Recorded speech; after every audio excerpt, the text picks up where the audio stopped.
রক্তকে পরিমাপ করার জন্য ডক্টর কোন টেস্ট দিয়ে থাকেন? রক্ত দেখতে কেন লাল? রক্ত কমে গেলে আমাদের শরীরে কি পরিবর্তন আসতে পারে? এবং জানবো ডক্টর কেন সোডিয়াম দেখতে বলেন এই রক্তের মাধ্যমে পরীক্ষা করে। মেডিকেল টার্মে আপনাকে স্বাগতম। আপনি জানতে চলেছেন ফাংশন অফ ব্লাড, রক্তের কাজ কী, এবং ডক্টররা সিবিসি দিয়ে থাকেন। সিবিসির ভিতর রক্তের কোন কোন উপাদান দেখা হয়। ভিডিওটি স্কিপ না করে আমাদের সাথে থাকুন এবং ভালো লাগলে অন্যকে জানার জন্য শেয়ার করুন। আর আপনার একটা লাইক তো আমরা পেতেই পারি।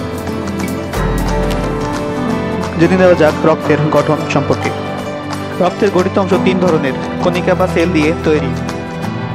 1 নম্বর আরবিসি এরিথ্রোসাইট, লোহিত রক্তকণিকা। WBC লিউকোসাইট, শ্বেত রক্তকণিকা। প্লাটিলেট বা থ্রোম্বোসাইট, অনুচক্রিকা। রক্তের জলীয় অংশ বা লিকুইড বা ওয়াটার, প্লাজমা এর মতো তরল অংশ 91 থেকে 92% এবং সলিড অংশ থাকে 8 থেকে 9%। সুস্থ শরীরে ব্লাড থাকে 5 থেকে 6 লিটার। রক্তের টেস্ট: স্বাদ কিছুটা লবণাক্ত। কালার: রক্তের আরবিসির মতো হিমোগ্লোবিনের উপস্থিতির জন্য রক্তের রং লাল হয়। চলুন জেনে নেওয়া যাক রক্ত দিয়ে কোন কোন টেস্ট করা হয়। প্রথমেই যেটা থাকে CBC, complete blood count with PBF। Diabetes রোগীদের জন্য ABS, PBS, RBS, OGTT। কিডনির জন্য সিরাম ক্রিয়েটিনিন।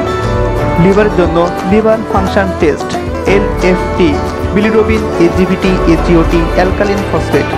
রক্তের চর্বির পরিমাণ দেখার জন্য lipid profile, serum calcium, serum albumin, serum amylase, serum troponin. হার্টের জন্য শরীরে লবণের পরিমাণ দেখার জন্য সিরাম ইলেকট্রোলাইট এবং শরীরে অ্যালার্জি দেখার জন্য সিরাম IgE।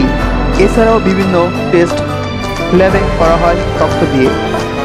ভিডিওটি দেখার পাশাপাশি লাইক, কমেন্টে জানান আপনার মতামত এবং সাবস্ক্রাইব, ফলো করে আমাদের সাথে থাকুন এবং অন্যকে জানানোর জন্য শেয়ার করুন। জানতে চলেছেন ফাংশন অফ ব্লাড, রক্তের কাজ কী। লাংস বা ফুসফুস অক্সিজেন বহন করে টিস্যুতে নিয়ে যায় এবং টিস্যু থেকে কার্বন ডাই অক্সাইড বহন করে লাংসে নিয়ে যায় এই হিমোগ্লোবিন অর্থাৎ RBC, রেড ব্লাড সেল।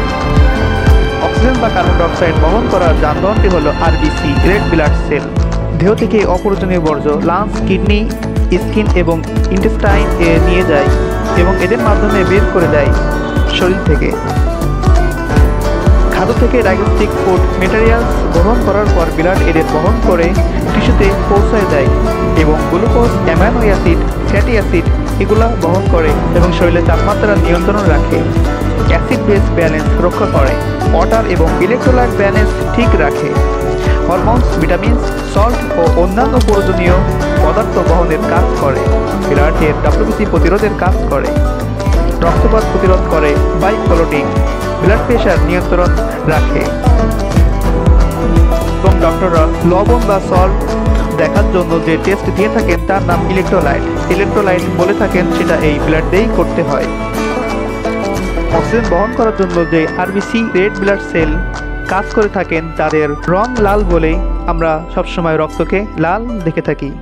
এবং শরীরে এটা কতটুকু পরিমাণে আছে এবং কতটুকু পরিমাণে ঘাটতি আছে এটা নির্ণয় করার জন্য ডক্টর সিবিসি অর্থাৎ হিমোগ্লোবিন % দিয়ে থাকেন। আপনার শরীরে রক্ত স্বল্পতার লক্ষণ কিভাবে বুঝবেন? শরীর ও চেহারা ফ্যাকাশে হয়ে যাওয়া, সবসময় বুক ধরপড় করা, দুর্বলতা ও সামান্য পরিশ্রমে হাঁপিয়ে যাওয়া, কানে ধাঁধা ও ঝিঝি শব্দ শোনা, খাবারে অরুচি ও ক্ষুধামন্দা, নখের আকৃতি চামড়ার মতো হওয়া, কাজকর্ম পড়ালেখায় অমনোযোগী হওয়া। এই লক্ষণগুলি দেখা দিলে দ্রুত চিকিৎসকের পরামর্শ নিন। ভালো লাগলে অন্যকে জানার জন্য শেয়ার করুন। আর আপনার একটা লাইক তো আমরা পেতেই পারি। ধন্যবাদ।